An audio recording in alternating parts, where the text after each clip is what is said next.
അസ്സലാമു അലൈക്കും വറഹ്മത്തുള്ളാഹി. അസ്മാഉൽ ഹുസ്നയിലെ അഥവാ അള്ളാഹുവിൻ്റെ ദിവ്യനാമങ്ങളിലെ നാലാമത്തെ ഇസ്മാണ് അൽ മലിക്. രാജാവ്, അധികാരി എന്നെല്ലാമാണ് ആ ഇസ്മിൻ്റെ അർത്ഥം. അള്ളാഹുവിൻ്റെ രാജാധികാരത്തെക്കുറിച്ച് ഖുർആൻ ഷരീഫിൽ നിരവധി ആയത്തുകൾ വന്നിട്ടുണ്ട്. ഫാത്തിഹയിൽ തന്നെ അർ-റഹ്മാനിർ റഹീം കഴിഞ്ഞാൽ പിന്നെ മാലിക് യൗമിദ്ദീൻ എന്നാണല്ലോ ഉള്ളത്, അഥവാ അന്ത്യദിനത്തിൻ്റെ ഉടമസ്ഥൻ എന്ന്. ഇവിടെ മലിക് യൗമിദ്ദീൻ എന്നും സഹിഹായ ഖിറാഅത്തുണ്ട്, അങ്ങനെ ഓതുന്നവരുമുണ്ട്. അർത്ഥത്തിൻ്റെ വ്യാപ്തി കൂടുതൽ മലിക് യൗമിദ്ദീൻ എന്നോതുന്നതിനാണ്. പക്ഷേ മാലിക് എന്നോതുമ്പോൾ ഒരു അക്ഷരം കൂടുതലുള്ളത് കൊണ്ട് ഖുർആനിലെ ഓരോ ഹർഫിനും 10 കൂലി വീതം ലഭിക്കുമെന്ന ഹദീസിൻ്റെ അടിസ്ഥാനത്തിൽ മാലിക് യൗമിദ്ദീൻ എന്നോതുന്നതിന് പുണ്യമുണ്ട്. ഏതായാലും രണ്ട് വിഭാഗത്തിനും അവരുടേതായ തെളിവുകളുമുണ്ട്. നമുക്ക് വേണമെങ്കിൽ രണ്ട് രീതിയിലും ഓതാവുന്നതുമാണ്. മലിക് അഥവാ രാജാവ് എന്ന വിശേഷണം സൃഷ്ടികൾക്കും പറയാവുന്നതാണ്. ഇവിടെ ലോകം മുഴുവനും അടക്കി ഭരിച്ച രാജാക്കന്മാരുണ്ടായിട്ടുണ്ട്. പക്ഷേ സമ്പൂർണ്ണ ആധിപത്യമുള്ള രാജാവ് അത് അള്ളാഹു മാത്രമാണ്. മറ്റുള്ളവർ എല്ലാവരും അവനെ ആശ്രയിക്കുകയും അവന് മറ്റാരുടെയും ആശ്രയമില്ലാതിരിക്കുകയും ചെയ്യുന്ന രാജാവ് അള്ളാഹുവാണ്. മറ്റുള്ളവരുടെ ആസ്തിക്യം തന്നെ, നിലനിൽപ്പ് തന്നെ തൻ്റെ അധികാര പരിധിയിലാവുകയും സത്തയിലും വിശേഷ ഗുണങ്ങളിലുമെല്ലാം അവൻ ആശ്രയിക്കുകയും ചെയ്യുന്ന രാജാവ് അള്ളാഹുവാണ്. സമ്പൂർണനായ അൽ മലിക് എന്ന നാമത്തിൻ്റെ ഉടമ അത് അള്ളാഹു മാത്രം. ഒരു ദാസന് സമ്പൂർണ്ണ രാജാവാൻ കഴിയില്ല. കാരണം അവൻ അള്ളാഹുവിനെ ആശ്രയിക്കാതെ ജീവിക്കാൻ സാധ്യമല്ലല്ലോ. എത്ര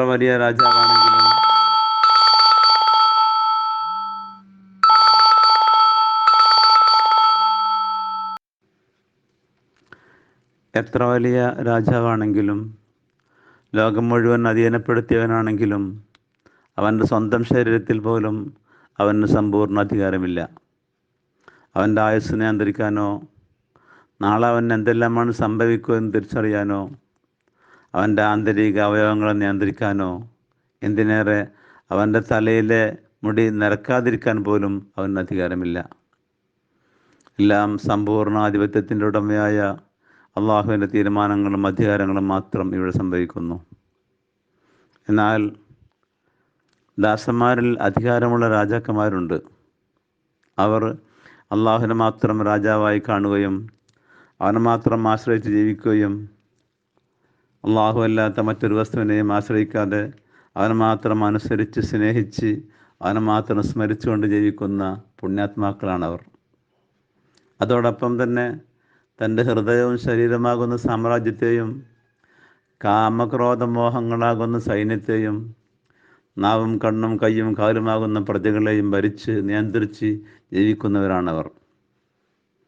അവകൾ അവനെ പൂർണ്ണമായി അനുസരിച്ചാൽ അവൻ തൻ്റെ ലോകത്തെ രാജാവായി, ഇല്ലെങ്കിൽ അവകൾ അവനെ ഭരിക്കും. അങ്ങനെ ആയാൽ അവൻ പ്രത്യക്ഷത്തിൽ രാജാവാണെങ്കിലും അവൻ പ്രജ തന്നെയാണ്. അള്ളാഹുവിൻ്റെ പ്രവാചകന്മാർ, ഔലിയാക്കൾ അവർക്ക് മറ്റുള്ളവരുടെ സഹായമോ ആശ്രയമോ ആവശ്യമില്ലാത്തവരാണ്. കാരണം അവരുടെ സഹായം അള്ളാഹു ഏറ്റെടുത്തിരിക്കുന്നു.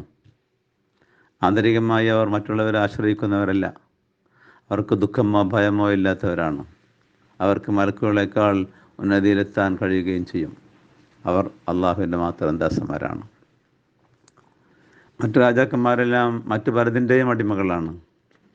ഒരിക്കലൊരു മഹാനോട് ആ കാലഘട്ടത്തിലെ രാജാവ്, താങ്കൾക്ക് എന്താവശ്യമുണ്ടെങ്കിലും എന്നോട് ചോദിച്ചോളൂ, ഞാൻ നിർവഹിച്ചു തരാം എന്ന് പറഞ്ഞപ്പോൾ ആ മഹാൻ പറഞ്ഞു, എൻ്റെ 2 അടിമകൾ നിങ്ങളുടെ യജമാനനായിരിക്കെ നിങ്ങൾ എന്നോടിത് ചോദിക്കുന്നുവോ?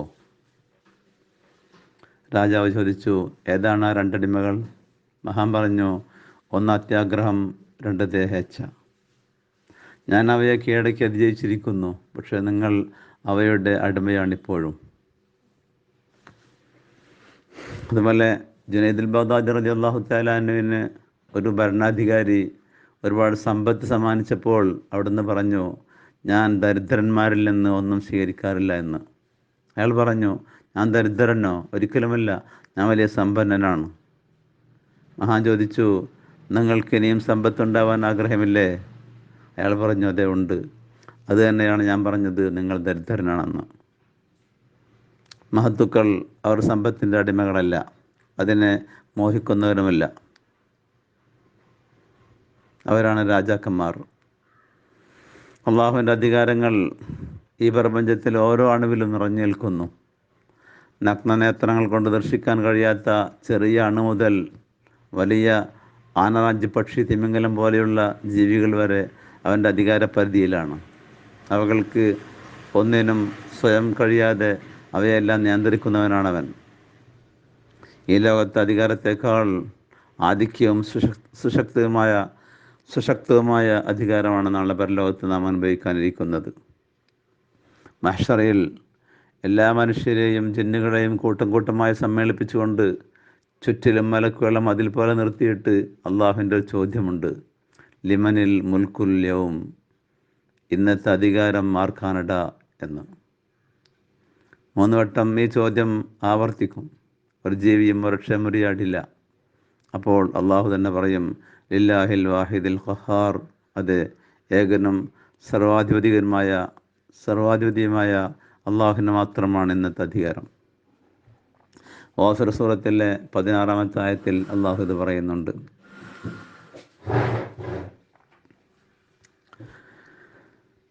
പരലോകത്തെ അള്ളാഹുവിൻ്റെ അധികാരങ്ങൾ അത് നമുക്കൊരിക്കലും പറഞ്ഞവസാനിപ്പിക്കാൻ കഴിയില്ല. അള്ളാഹു നമ്മെ കാത്തു രക്ഷിക്കട്ടെ. ഈ ലോകത്ത് വെച്ച് സാധാരണക്കാരായ നമുക്ക് ദർശിക്കാൻ കഴിയാത്ത പല അധികാരങ്ങളും അവിടെ വെച്ച് നമുക്ക് കാണാൻ കഴിയും. സ്വർഗത്തിലെ അനുഗ്രഹങ്ങളും ആഡംബരങ്ങളും സംവിധാനങ്ങളും കണ്ടാൽ നാം സമ്മതിച്ചു പോകും, യഥാർത്ഥമായ ഒരു രാജസദസ്സ് തന്നെയാണതെന്ന്. സൂറത്ത് ദഹ്റിലെ 20-ാമത്തെ ആയത്തിൽ കാണാം, വൈദാർ ആയിത്ത സമ്മർ ആയിത്ത നഈമ മുൽക്കൻ കബീറ, സ്വർഗം താങ്കൾ കണ്ടാൽ അള്ളാഹുവിൻ്റെ അനുഗ്രഹവും വലിയ അധികാരവും നിങ്ങൾക്ക് അവിടെ കാണാൻ കഴിയും.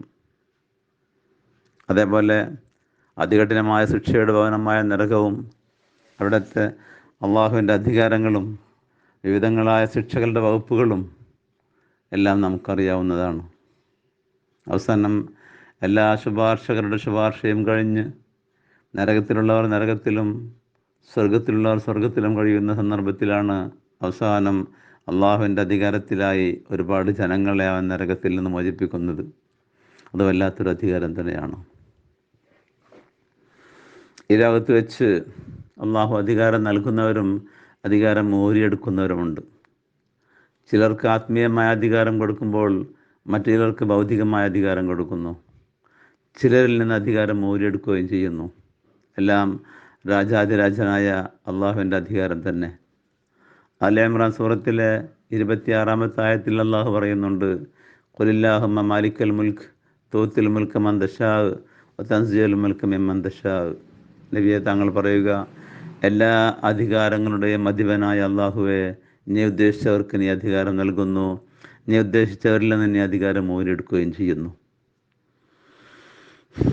ദുനിയാവിനോടുള്ള അത്യാഗ്രഹം ഒഴിവാക്കുകയും ദേഹച്ചക്ക് വഴങ്ങാതിരിക്കുകയും ചെയ്താൽ ഇഹത്തിലും പരത്തിലും നമുക്ക് അള്ളാഹു അധികാരം നൽകും.